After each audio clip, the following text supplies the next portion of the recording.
Kundalini in the Muladhara chakra. What does that feel like? When the Kundalini first awakens, and if it is still sitting where it is sitting, apart from feeling spaced out, not quite knowing what has happened, you might be bombarded with sudden fatigue and you feel like you're not really here. Apart from that, physically, right down below in your sexual seat, in your sexual organs, it feels amplified. Sexual energy is amplified. You start to feel as though something is happening. You are almost in that state of a very, very heightened state of feeling excited, but not in the normal sense.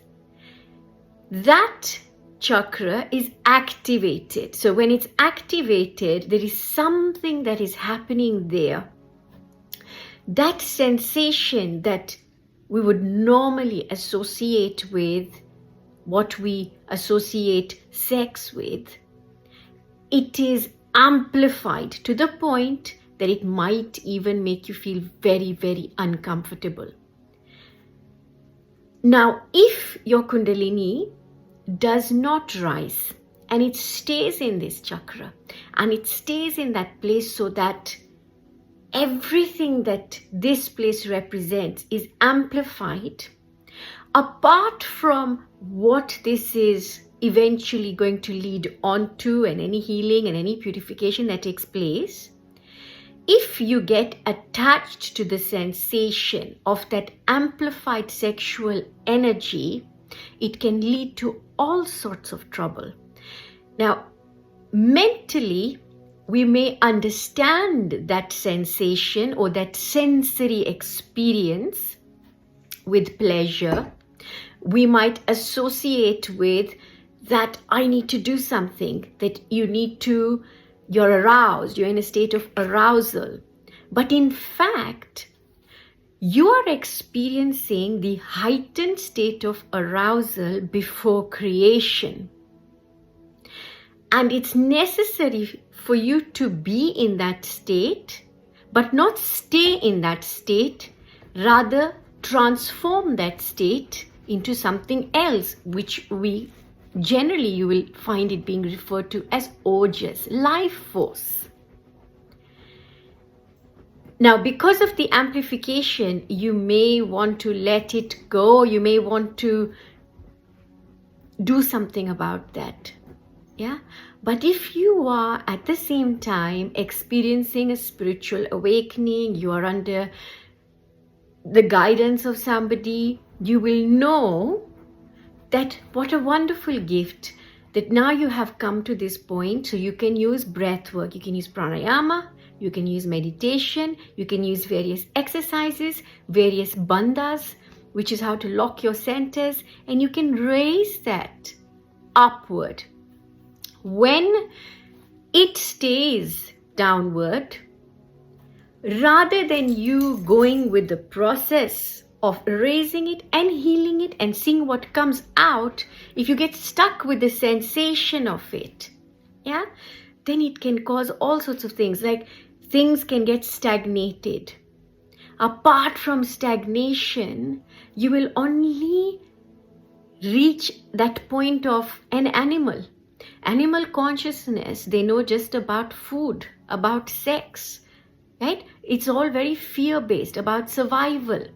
So now if you find yourself in an amplified state of arousal without you having your other chakras open and activated, it's going to become very, very congested. So that has to find some form of expression, either upward or artistic, gardening, find a way of channeling that amplified energy. You could be standing, and standing for you might be very difficult when you're standing, but you feel an amplification of those centers, because it feels like you are aroused, but mentally you're not, because there is no arousal as such, but the sensation is akin to that. So some of you may have read, or you may be familiar with certain practices, and this is where, people started misusing the term Tantra. There were some practices, and there still remain some practices, whereby you stimulate yourself to bring yourself to a point of that amplified sexual energy, only to then direct this upward as opposed to spend it. If it remains unspent because you are trying to perhaps become celibate and you don't want to use it, but if you feel repressed, then you're not going to do anything. It is just going to cause a lot of problems for you. But if you find some way of expressing it and channeling that, how would you channel an amplification of sexual energy? How? To heal yourself. When you channel it inward as opposed to go outward, you buy yourself more life. You literally are able to heal yourself and increase the electric current in your cells. Yeah. So when you're able to do that, which is why a lot of you who first experience a Kundalini awakening, Kundalini rising, you will experience bulbs, fuses going off, bulbs, going off. You'll experience a lot of static energy. There'll be a lot of,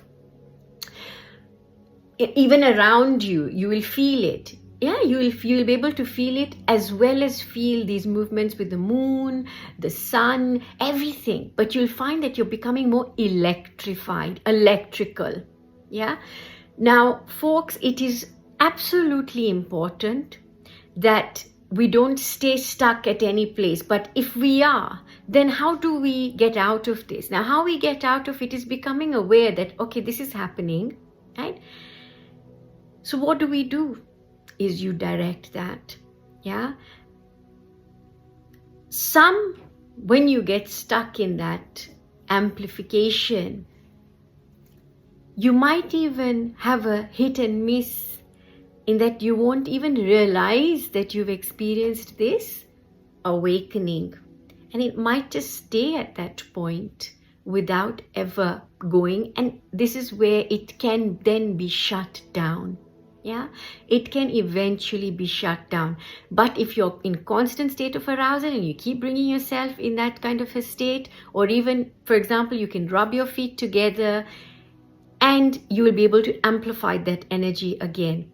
If you don't want to amplify that energy, you either find a way of taking that upward or assisting in your healing and channeling it outwardly, so that you are either expressing yourself in art, you're expressing yourself in something else, poetry, writing, gardening, and using that extra energy. Yeah. So you're not wasting it as such, but you're finding a way of reinvesting it inside of you. So if you like, when you receive your Kundalini awakening, or when this happens, you've basically now made profit. Yeah, to give you so what do you do with that profit? If you're a business, you reinvest it so that you're able to expand your business and reach potential. You expand it, and you know what happens with that.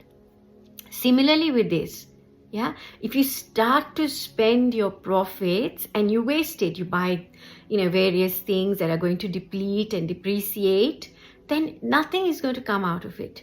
But if you reinvest that same energy, then a lot can come out of it. You become more electrified, and you're able to then move on to the next stage. And this is when you can then enter and embrace a huge potential of healing which awaits you. And that is your journey towards wholeness, folks. If you have any questions, please just don't hesitate. Leave me a comment.